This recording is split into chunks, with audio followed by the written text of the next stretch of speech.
love. So, huwag na natin patagilin. Kanta na tayo.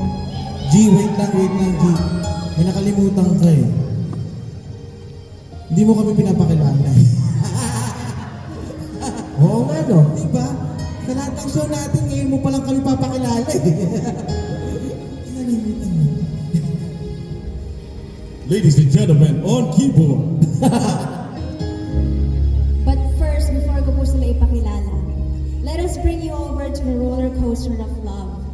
The ups and downs, the uncertainties. But at the end of the day, love wins. And since mahal na mahal ko ang aking banda, ipapakilala ko po sila sa inyo. Kami po ang GG Vibes. Ako po si Gigi, ang vokalista po nila. Ako naman po si John. Okay. Pakilala mo. Grabe naman. Pakilala mo si Oyus.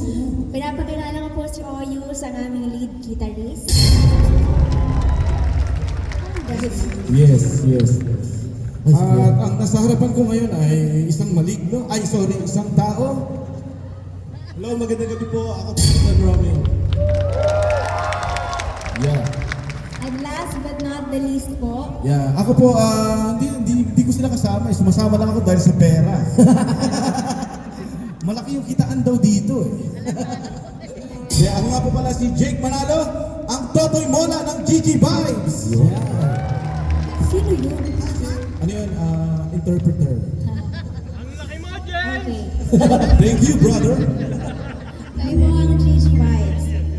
So, tuloy ko na? Pwede na? okay na. Okay. Ginawa ko to eh.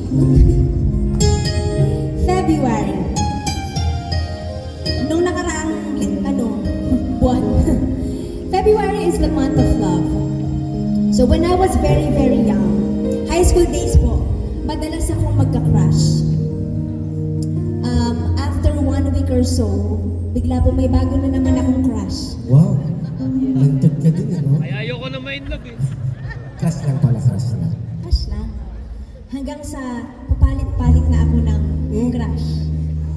Bata pa ako nito eh. Are you like that too? When you were very, very young, like grade school, high school, do you have a crush too? Wala, Bible study lang. Of course. Siyempre. Papalit-palit din ba kayo ng crush? Crush lang naman. Ako lang ba yun? Walang ata. Feeling ko ikaw lang. Grabe naman ako. And then, I realize now that I'm a little older. Yung dati ko po palang nafe-feel was not gusto or love. Nakala ko kasi dati pag magka-crush ako, I love ko na siya. Nakita mo siya. Hindi pa pala. It's just an infatuation. Infatuation means falling in love for a short time. Yun. Shota. Is that correct? Gising pa ba kayo? Ginugil ko to eh. Mag-react kayo. Ito ka na.